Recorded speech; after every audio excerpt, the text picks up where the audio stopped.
topics. And I'd first like to introduce our Senator, Amy Klobuchar. Oh, thank you. Thanks, John. Appreciate it.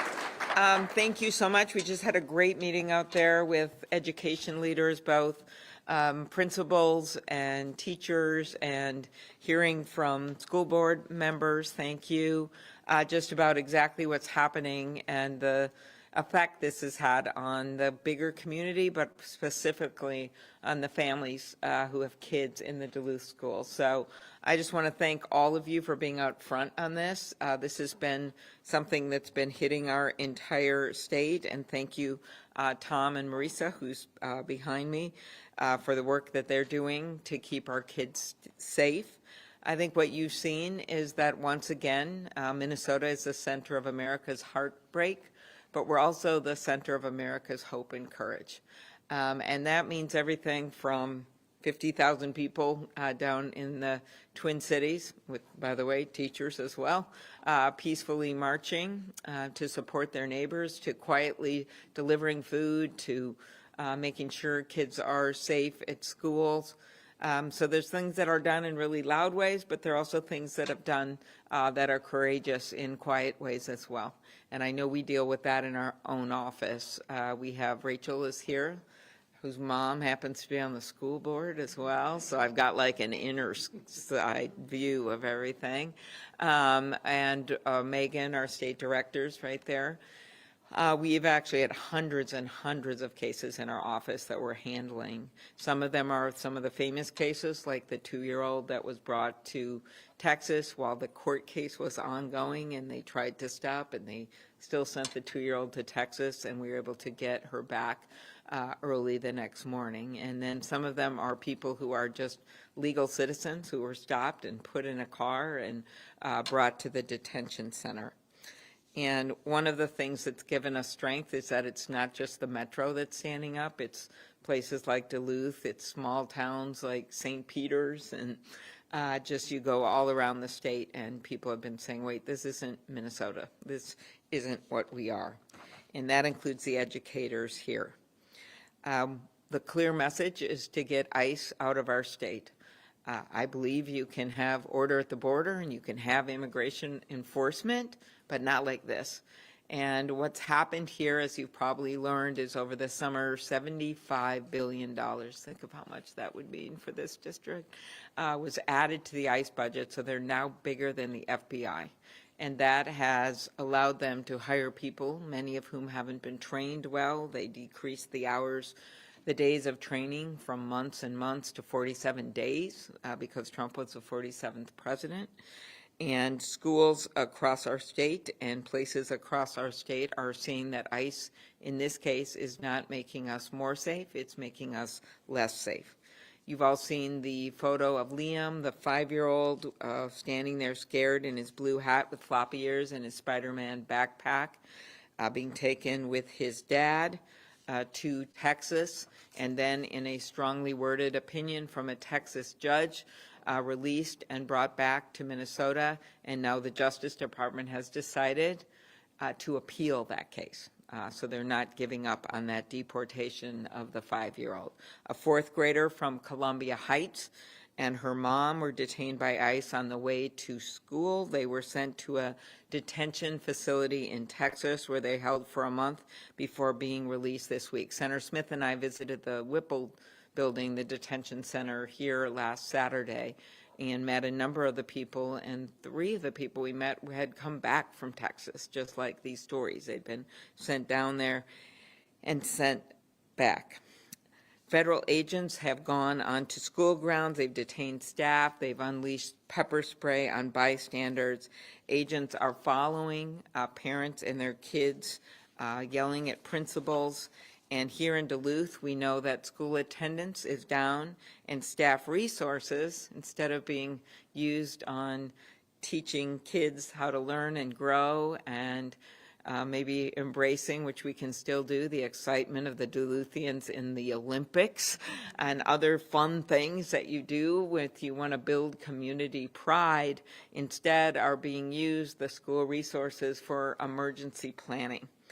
That's a story that has been echoed. I met with a group of superintendents and principals from the suburban schools, and the same thing. That's what's on their mind. That's what they have to do because of the fear that's in their schools. And as you know, here in the Duluth schools, it's not just the fear for those that are immigrants or kids of immigrants. It's also anyone that looks different. It's Native Americans who've been detained. I was with a tribal chairman this morning in the Twin Cities who said several of their band members have been detained and then let go. It is people who have been born in this country and legal, and they're stopped in a store or they're stopped in a parking lot, and then they say, I'm legal, and they still throw them in the car, and maybe they're dropped off miles later, or maybe they are brought to the detention center, or maybe they're even sent to Texas if they have the unfortunate situation of not having their ID with them or something like that. So we are not going to accept this as the new normal. We will keep standing up for our neighbors and push for accountability and change.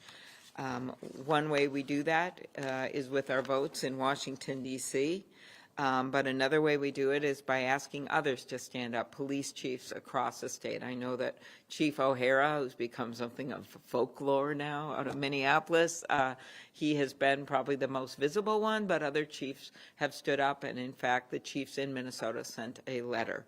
Faith leaders have stood up in a big way. Small business owners who are really seeing the impact on their restaurants and many other small businesses, either because of their customers or their employees.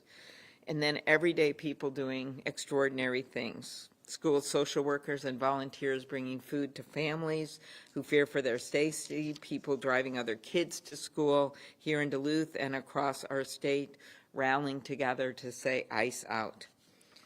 I think Kristi Noem should resign. I think this is, whether you're talking about the killings of Alex Preddy and Renee Good. I just was with her brothers in Washington, met with them separately, and was at the hearing where they testified.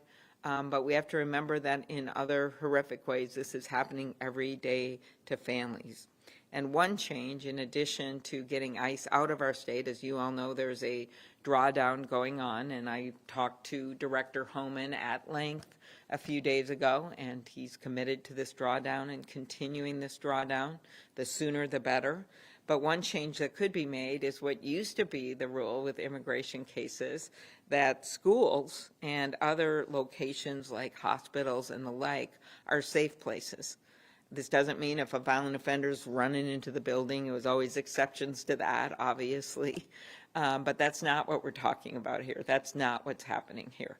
So until just this last year, in our immigration rules, there was an exception, and then this administration changed that for schools. So I'm on legislation to bring that back, but it's also one of the asks that we are making in the Senate, one of the requests with this budget looming ahead of us, that schools and other places like schools be safe places from ICE.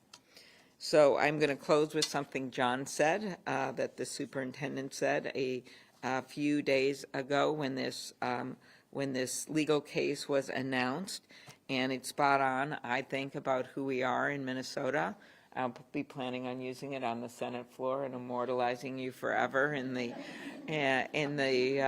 historical records. But he said it's important that when many districts are unable to speak up because of this pressure, that other districts speak up on their behalf and be the Minnesota neighbors they deserve. This has always been northern Minnesota to me. I wouldn't be here without the schools in northern Minnesota. My dad went to Ely High School and then went to the 2-year, back then they called it Ely Junior College. My grandpa's siblings, when his parents died very young and he couldn't even finish middle school and had to take care of his 8 brothers and sisters. The youngest one, Hannah, was brought to an orphanage in Duluth, and he vowed that he would get her, and he did. He borrowed his uncle's Chevy 2 years later when he married my grandma and went and got her out of Duluth and brought that, and all those kids graduated from the public schools in northern Minnesota.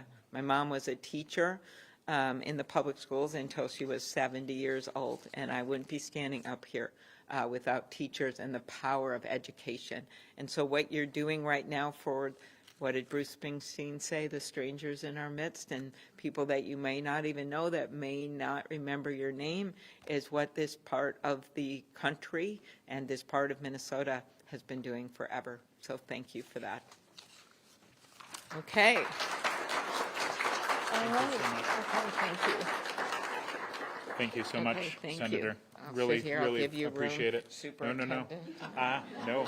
you big can microphone stay there. wherever you like. No, I appreciate this, and it's such an honor to have you here to represent our state and represent our country around things that are so pivotal. We couldn't be more honored, and it's such an important moment for us, and I appreciate you coming and speaking out about things that matter so much. And I want to say thank you all for coming too. We have many members of our administration here, many teachers who are here in support because we want to make sure that we're fighting for what we need to fight for. And first of all, we want to make sure that our schools are safe places for all learners. That's a simple standard. When we think about what it takes for students to learn, it's making sure first that they feel safe, because we know that students can't learn unless they feel safe. And lately, because we have this removal of the protected status for schools, we can't guarantee that. We don't know that our schools are safe. And when people ask us, are we sure nobody's going to come get us? We can't make that guarantee. And that has been problematic. And so that's why we have been raising our voices, both because we want to make sure that we're standing up for our neighbors, whether it's in the streets of Minneapolis or whether it's here in Duluth, standing up for the neighbors in the South, making sure that they know that we're here for them. And it's not just affecting the metro area. When I talk to superintendents from around the state, whether it's St. Peter or whether it's International Falls, I was speaking with a superintendent up there that said they had 15 families cross the border because they felt unsafe here in the United States. And so when we're thinking about who are the schoolyard bullies, we weren't expecting them to be federal agents. And so that is our concern. We're all about law enforcement in safe schools. We have great partnerships with our police department. We have great sheriff department partnerships, and that is important to us. But when it comes to law enforcement, it needs to make sure that it's done the right way and it's done legally. And when we think about our impact on our schools, we want to make sure that they stay protected areas for our schools. So we really are grateful for the work that you're doing with immigration enforcement reform, and we sincerely hope that protected status for schools and the other areas can be part of that. So really, it's about restoring stability. And again, as we mentioned before, I think even though we have fewer events and fewer issues than we're seeing in other parts of the state, I think that the fear of what may happen is 70 to 80% of what is impacting as well. We have students that are not coming to school. We have impacts on our attendance. We have impacts on the mental health of our students and of our staff. And so thinking how we're going to address that is really pivotal. And there does seem to be a targeted move towards children. Actually, in the past year, there's been 6 times the number of students that have been deported and detained as prior years. And so that's increased. And you think about that alone in the United States right now, estimated, because we don't have full numbers, is 3,900 students. And if you think about that, if you think about a classroom of students, that would be 200 classrooms of students that have been impacted, or for a school district our size, the entire elementary level being impacted. So it's a huge impact to us. We're worried about the the academic decline of our students too. When it comes to our state testing and things coming up, we realize this is it's feeling like a COVID event. Like we said, when people are preparing, they're putting that effort in, and yet it's a man-made situation. It's not something that nature has done. It's something that is occurring and happening to us right now. We want to make sure our students are feeling safe and our schools are secure, and so really, again, we are wanting to make sure that we have that in place. So we are very, very grateful for that work, and we want to hear from the people who are closest to that work. So I'd like to introduce our own Denfeld principal, Mr. Tom Tuscan.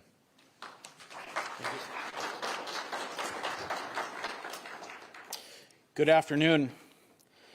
My primary job as a principal is to ensure the physical and emotional safety of our students and staff.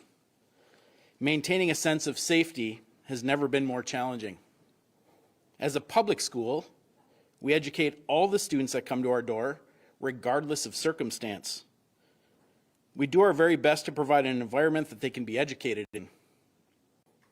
We work to maximize their opportunity to learn while they are with us, and we try to minimize the challenges in their lives outside of school that can make learning difficult. We develop relationships and, as much as possible, trust with our kids so they can focus on learning. We address their basic needs, meals, snacks, transportation, and we coordinate when they need support with housing or food insecurity. We know that until we provide for their basic needs, they cannot concentrate on getting an education. When the immigration enforcement efforts came to Minnesota this winter and schools lost their protected status, the basic need of a sense of safety for our kids, some of our students, was no longer being met. We have students who feel unsafe, and some have stopped attending school. The ripple effect is on their friends, their classmates, and the staff who care for them. Who could have ever anticipated that schools would need to have protocols in place in anticipation of immigration enforcement happening on campus during the school day? This is our reality now. Informing students and their families and our staff what the protocols are.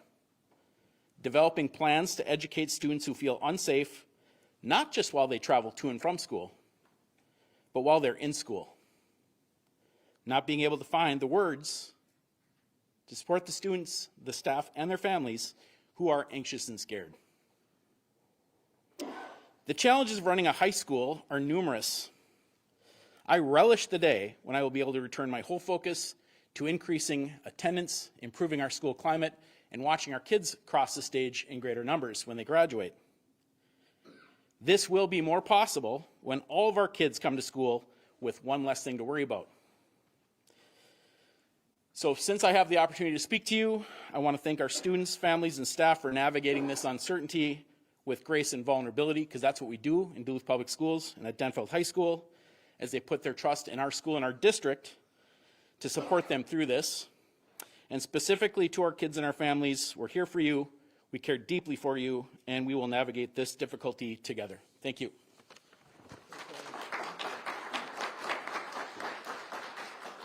And now I'd like to introduce our Director of Advancing Equity, Marisa Herrera. Good afternoon, everyone. I'm Marisa Garvick Herrera, the Director of Advancing Equity. Thank you, Superintendent Magas and Principal Tuscan, and thank you, Senator Klobuchar, for being here to listen and learn, and for your advocacy across the state. I began this position on October 27th, energized and eager to know the staff, students, and families of Duluth Public Schools. I arrived with a clear vision of improving student outcomes and ensuring that the district remains a collaborative and empowering place to work, rooted in our values of learning, excellence, equity, collaboration, and belonging. However, the priorities I outlined during my first 2 months drastically shifted at the start of the new year, when thousands of ICE agents were deployed across our state. Suddenly, conversations about expanding programming and closing academic gaps for students were replaced by a single urgent question: how do we keep our students and families safe? Safety is the absolute prerequisite for learning. Without it, students possess neither the capacity to learn nor the confidence to thrive. Over the past month, the dialogue in my office has changed. Discussions that were once used to focus on student growth and opportunity have been displaced by urgent concerns regarding the fear currently held by our school community. Our staff is now spending countless hours meticulously preparing for the moment ICE might arrive at our own doorstep. I am in constant dialogue with principals and teachers, reaffirming our steadfast responsibility to protect our students. We are reviewing safety protocols over and over and over again, forcing ourselves to vocalize every possible scenario. Every week, staff come to me worried for their students. We are constantly problem solving how to reach families and provide support, hoping that we don't lose them in the chaos. the toll is personal as well. Staff members of color, including myself, have begun carrying extra documentation, knowing the citizens of color have been targeted. The stress of living in a constant state of fear is weighing heavily on our community, and it demands our full attention. I look forward to the day where we as a district can once again assure the safety of our students and our staff so that we can focus on education outcomes that build a stronger and more prosperous Duluth, Minnesota, and country. Thank you so much.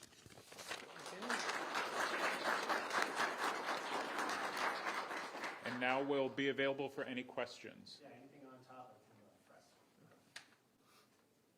Senator, Dan Crocker with NPR. Some folks in your party have called for the abolishment of ICE. Would you agree with that? I've been very clear on this. I think we're always going to have immigration enforcement in this country. We're going to have border control, but this goes way beyond that. So that is why last week Senator Smith and I did not vote to continue funding all of this that is going on. That doesn't mean you couldn't have immigration enforcement. It's just the way they're doing it, and the excess funding that they've gotten has enabled them, plus their decision not to abide by common sense police rules. And that is why now there's a major discussion going on in Washington about how to push them into putting these reforms into law. Superintendent, Dylan Morello, WDIO, has there been any instance of ICE on any Duluth public school grounds? I know there's two kind of worrying moments earlier a couple weeks ago. Actually, we have not had ICE enforcement on our school grounds, and I want to be clear about that. But I have talked to numerous people that I work with very closely, superintendents and others in the metro area that are having very, very significant impacts with vans of special education students being pulled over early morning and having the students interrogated and the drivers interrogated, staff members who have been pulled over on the way to work, as the senator pointed out, principals being yelled at, and actually, from what I understand as well, talking with our superintendent, Brenda Lewis in Fridley, that they're often following her now and also following school board members. And so when we see that, it seems to be going quite a bit beyond immigration enforcement and actually bordering, not even bordering on, but crossing the line of intimidation and negative impact on free speech. Everybody mentioned this emergency planning. Can you kind of explain the details of that a little bit more, Sure. for us? Sure. So if you think about, the basics are that we want to make sure that somebody has a judicial warrant if they come to the school, and that we want to make sure that we have proper legal precedents for making sure that the person is there legitimately. And I hear sometimes from our community that they're concerned that we're not cooperating with law enforcement. We want to cooperate with all legal instances, and we're not putting up roadblocks there. But as far as other preparation, when we think about people, quite often they're being stopped at bus stops or on the walk between the bus stop and their home, or thinking about athletic events, so when we do emergency preparedness, it's sometimes easy to think about the regular times, like when people are in school, but it's the irregular times that become more problematic and need for greater planning. So we have a lot of work that we've done to plan for many different types of instances, and so that's where we're at. Would it be like a school lockdown? I mean, would like say someone is Yes. stopped the bus, like is the bus driver's prerogative to say something, or is that not? Yeah, right. So in that circumstance, as with any circumstance that we would see a potential threat, the protocol would be that the bus driver does not drop the student off, and they return to school if there were a situation at a bus stop or anything along those sorts. Yeah. My final question: you mentioned attendance. Do you have numbers to provide to us about what dip you have seen in the district? Not here right now, but we have had attendance impacts, and I think beyond the attendance impacts, which are probably less than we're seeing in the metro area, we're also seeing significant impacts in the students who are still staying in school. So students whose grades are dropping significantly, students who are expressing extreme concern, students who are needing mental health support, but we have tens of students who are impacted in their attendance. not to mention, as we heard from our English language learner teachers, those classes are being even more impacted, and our adult ELL classes are being very impacted.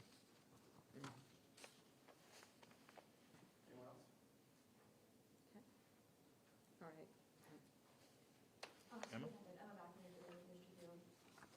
you talked about immigration that other superintendents have mentioned in your conversations. Is there concern that Duluth's involvement in this lawsuit is going to bring that kind of attention here? Yes. So I think that's part of the concern, is that there could be impact on our community. When I heard from various superintendents, there are a variety of reasons why there are a limited number of people signing on, and each district needs to tell their own story, right?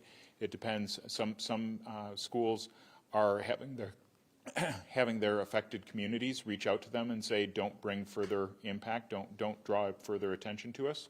Other districts have expressed concern about punitive pulling of federal funds that are needed for support for students. And others have just so much going on. If you look at some of our major metro districts that are just dealing with day in, day out impact, there's concern there.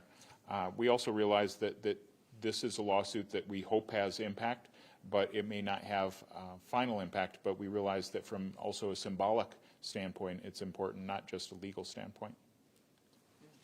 I think just finish this up. The number one goal is to get ICE out of Minnesota.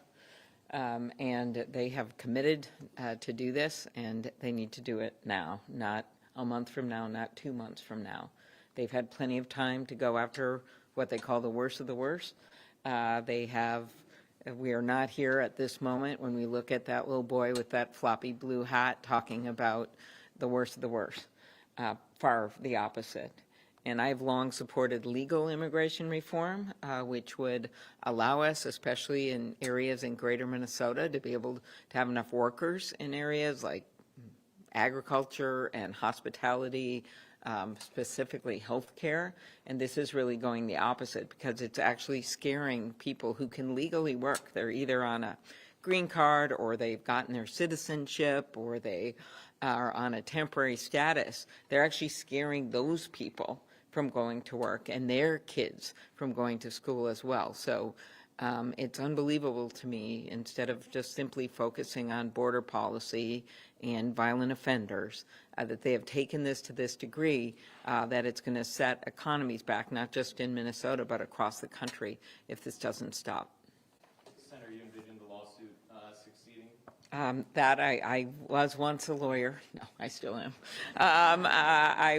So I can't really have a prediction on that. I do think there will be some reforms put into law. I would hope one of them could be this safe schools, which was the rule even as, last year, few years ago. That would be one sensible reform. But I think the bigger deal here, when you look at a budget, is your value, right? So it's one thing to have border enforcement and immigration enforcement. It's another to decide you're going to put, as they did this summer, all this money into this and not teachers. Or how about local law enforcement or local firefighters, if that's what you want to do with it. And they did the opposite, and that's a lot of why we're here right now. Budgets are choices, they're value choices. Senator, I'm Jana Hollings with the Star Tribune. Heard of it? Yeah. Just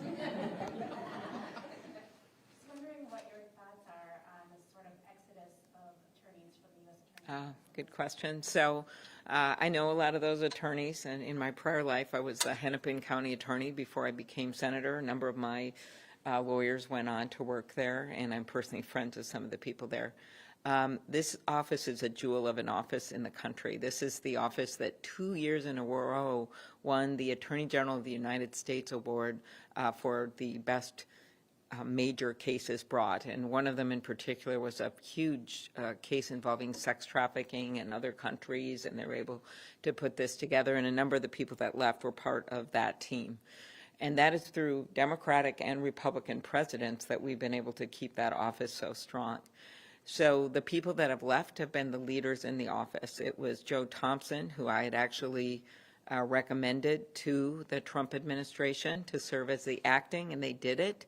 He was the person that was leading the office during the Melissa Hortman shooting and killing, as well as the killing of those little kids in Annunciation Church, in the horrific mass shooting in that church. And he's a stellar lawyer, as are the head of their the investigations left. A number of these lawyers left. It's really hard. While I know there's some good attorneys remaining there, they've hollowed out like half the office. They left. They were willing to stay on, even though they, I'm sure, didn't agree with everything this administration, to do the fraud cases because they knew how important they were. But when they were asked to do something that they felt was unethical, which is based on news reports, was the investigation of Renee Good's wife, they said no and they left. It's very similar to what happened in New York when the Justice Department asked them to drop the cases on then Mayor Eric Adams. And they're these very conservative prosecutors who had clerked for Justice Roberts, who had come up through the Federalist Society. They resigned. And I'll never forget the words of one of them, this guy named Hagen Scotton, who was a decorated war veteran, conservative, and he sent a letter and he said, "You may find a fool or a coward to file your motion, but it was never going to be me." And so I think that is the sentiment that led to their leaving, because they love their jobs, they loved that office, and after everything they did, the good work this summer, and the coordination, which was pointed out here in Duluth, with local law enforcement, and the changes in trust that has had to been built up since the murder of George Floyd, has been nothing short of phenomenal. And then to have this happen, I think one of the things you're seeing of strength are the people that made it through that and decided we're going to be better and we're going to do good, are standing up on that. You see the police chiefs in Minnesota sending a letter about following the rule of law. You see the national police chiefs, the District Attorneys Association that I addressed last week. So I think it's very important that that is going on, because people have to be able to differentiate between what are people that are breaking the law and aren't following police procedure, and then others that are. And you can't say they're all bad. There's a clear difference between what's going on here. So, you know, I hope they're going to be able to find lawyers to work there, to continue the fraud cases that have been brought, and to do really important work, because law enforcement in Minnesota doesn't work without a functioning U.S. Attorney's Office. And I am the one that recommended Andy Lugar, that brought all those cases. I have been very involved in a number of efforts of that office, and so that's why I know how good it is and what a sad moment this is. Okay? All right, thank you. Thank you. All right. So, Okay. Thank you.